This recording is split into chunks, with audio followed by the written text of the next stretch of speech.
আমরা যদি খালি পেটে টক খাবার খাই শরীরে গ্লুকোজ স্পাইকটা কম হয়। ডায়াবেটিস বর্তমানে মহামারীর মতো করে ছড়িয়ে পড়ছে, কাজেই আমার ডায়াবেটিস হলেই আমি এটা ফলো করব এই কথাটা মাথায় রাখবো না। প্রতিবার খাবার পরে চেষ্টা করব 20 থেকে 30 মিনিট হেঁটে আসার জন্য। উচ্চ শর্করাযুক্ত খাবার খাওয়ার পরে আমাদের রক্তে যে শর্করার পরিমাণটা বেড়ে যাচ্ছে বা গ্লুকোজের পরিমাণটা বেড়ে যাচ্ছে, এটা কিন্তু শুধুমাত্র যে ডায়াবেটিক বা প্রি ডায়াবেটিক ওনাদের জন্য ক্ষতিকর এমন না, সুস্থ স্বাভাবিক মানুষের জন্য এটা ক্ষতিকর।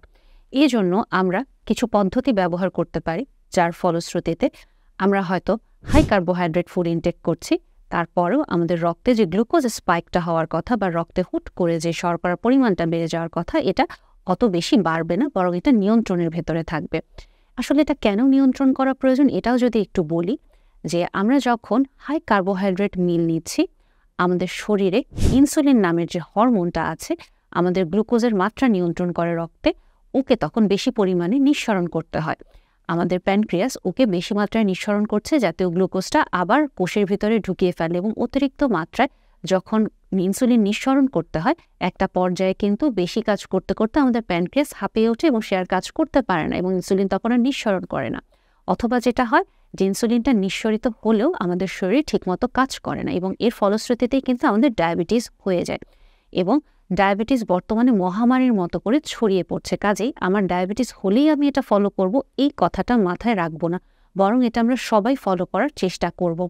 আমরা যেটা চেষ্টা করব যে যেই সব খাবার রক্তে প্রবেশ করার সাথে সাথে খুব দ্রুত গতিতে আমাদের রক্তে গ্লুকোজের পরিমাণ বাড়িয়ে দেয়, যাদেরকে আমরা হাই গ্লাইসেমিক ইন্ডেক্স ফুড বলে থাকি, 70-এর উপরে যাদের গ্লাইসেমিক ইন্ডেক্সটা থাকে ওই সব খাবারকে এড়িয়ে চলতে চেষ্টা করব, লো গ্লাইসেমিক ইন্ডেক্সের খাবারগুলো খেতে।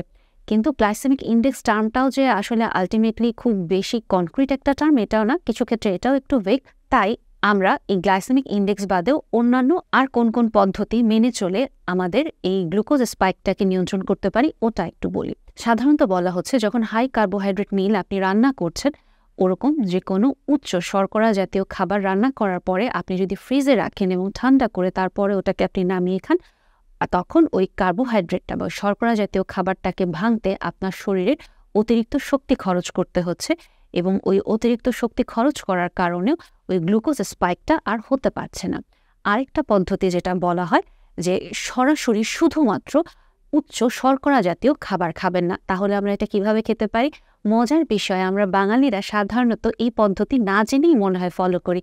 আমরা সাধারণত কি করি, দুপুরে ভাত বা রাতে ভাত বা রুটি খাওয়ার সময় আমরা একটু সবজি খাচ্ছি, আমরা একটু মাছ মাংস খাই, তারপরে আমরা ওটাতে মাখিয়ে তো ভাত বা রুটিটা খাচ্ছি। এবং এটাকেই বলা হচ্ছে ফলো করতে, যে আপনি শুধুমাত্র নেকেড কার্বোহাইড্রেট না খেয়ে অবশ্যই সবজি মাছ মাংসর সাথে আপনি এটাকে খাওয়ার চেষ্টা করেন। কাজে আমরা বাঙালিরা অলরেডি এটা ফলো করে আসছি। আরেকটা যে পদ্ধতি আমাদের জন্য কাজে দেয়, আমরা যেটা করি কোনো দিন হয়তো আমি উচ্চ শর্করা জাতীয় খাবার খাচ্ছি, আবার আরেক দিন আমি হয়তো লো কার্বোহাইড্রেট মিল নিচ্ছি বা মোটামুটি কম পরিমাণের শর্করা জাতীয় খাবার নিচ্ছি। এই কাজটা আমরা করব না।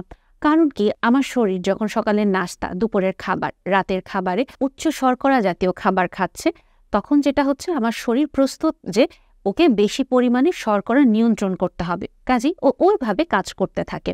কিন্তু যদি একবার আমি অতিরিক্ত স্বল্প শর্করা জাতীয় খাবার দিচ্ছি, আবার একবার আমি খুব বেশি শর্করা জাতীয় খাবার দিচ্ছি, এরকম যদি আপ ডাউন হতে থাকে, সেই ক্ষেত্রে আমার শরীর কিন্তু ঠিক বুঝতে পারে না এবং তখন তার জন্য জিনিসটা ম্যানেজ করা একটু কঠিন হয়ে যায়। কাজেই দ্বিতীয় খাবারের যে ইফেক্টটা, এটা আমাদেরকে একটু মাথায় রেখে আমরা যেটা চেষ্টা করব, যে আমরা যদি হাই কার্বোহাইড্রেট মিলে থাকি, উচ্চ শর্করা জাতীয় খাবার খাই বা ডায়েট ফলো করি, তাহলে মোটামুটি আমরা উচ্চ শর্করা জাতীয় খাবারটা ফলো করতে থাকবো। এবং যখন আপনি কোনো প্রফেশনাল ডায়েটিশিয়ানের আন্ডারে থাকবেন বা নিউট্রিশনিস্টের আন্ডারে থাকবেন, তখন কিন্তু ওনারা আপনার ডায়েট প্যাটার্নটাকে এভাবেই সাজিয়ে দিবেন, হয় উচ্চ শর্করা জাতীয় অথবা উচ্চ চর্বি জাতীয় খাবার অথবা উচ্চ আমিষ জাতীয় খাবার দেবে, অথবা মডারেট কার্ব বা লো কার্ব, এভাবে করে ওনারা সাজিয়ে দেন। কিন্তু একবেলা বেশি একবেলা কম এমনটি ওনারা করেন না। আরেকটা যে পদ্ধতি আমাদের গ্লুকোজ স্পাইক হওয়াটা কমিয়ে আনবে, এটা আমরা অনেকেই ভুল করি, কারণ বর্তমানে রিসার্চে যেটা বলছে যে আমরা যদি খালি পেটে টক খাবার খাই, সেটা হতে পারে টক ফল বা আমরা ভিনেগার বা লেবু, এগুলো যদি খালি পেটে খাই, সেই ক্ষেত্রে আমাদের শরীরে গ্লুকোজ স্পাইকটা কম হয়। এখানে যে ভুলটা আমরা সাধারণত করি, অনেকের ক্ষেত্রে আমরা আসলে খালি পেটে এই টক ফল বা টক জাতীয় খাবারটা নিতে পারছি না। তাই আমরা প্রচণ্ড রকমভাবে অ্যাসিডিটিতে ভুগে আমরা ওই পদ্ধতিটাই বাদ দিয়ে দিচ্ছি। এটাকে আমরা একটু মডিফাইড ওয়েতে ব্যবহার করব। আমরা এটাকে যেটা করব, আমরা আমাদের খাবার মাঝখানে এই জিনিসটা রাখবো। যেমন আমরা বাঙালিরা হয়তো এই অভ্যাসটা আছে যে আমরা লেবু দিয়ে খাবারটা খাচ্ছি, এটা আমাদেরকে হেল্প করে আমাদের গ্লুকোজের স্পাইকটা কমিয়ে আনতে। অথবা আপনি যদি অ্যাপল সাইডার ভিনেগার বা অন্য যে কোনো ভিনেগারযুক্ত খাবার খেতে চান, এটাও কিন্তু আপনি খাবারের মাঝখানে খেতে পারেন। বা আপনি যদি ভিনেগারে আপনার সবজি বা আপনি অন্য কোনো শর্করা জাতীয় খাবারকে ভিজিয়ে রেখে খেতে চান, এটাও কিন্তু আপনি আপনার যে মিলটা বা যে খাবারটা নিচ্ছেন এটার মাঝেই খেতে পারেন। তার ফলে যেটা হচ্ছে, আপনার গ্লুকোজের স্পাইকটা যেমন কম হচ্ছে, আপনার অ্যাসিডিটির সমস্যাটাও কিন্তু আর হচ্ছে না। শেষে যেটা খুবই গুরুত্বপূর্ণ, অবশ্যই আমাদেরকে এটা মাথায় রাখতে হবে যে আমরা প্রতিবার খাবার পরে চেষ্টা করব 20 থেকে 30 মিনিট হেঁটে আসার জন্য। চেষ্টা করবেন হাঁটার জন্য। যদি আপনার পক্ষে হাঁটা সম্ভব না হয়, সেই ক্ষেত্রে নন এক্সারসাইজ অ্যাক্টিভিটি মাধ্যমেও আপনি আপনার গ্লুকোজ স্পাইকটাকে কমিয়ে নিয়ে আসতে পারেন। এবং নন এক্সারসাইজ অ্যাক্টিভিটি জানতে হলে আমার করা আরেকটি ভিডিও আছে এটার উপরে, এটা একটু দেখে নিলে আপনি বিস্তারিত জেনে যেতে পারবেন।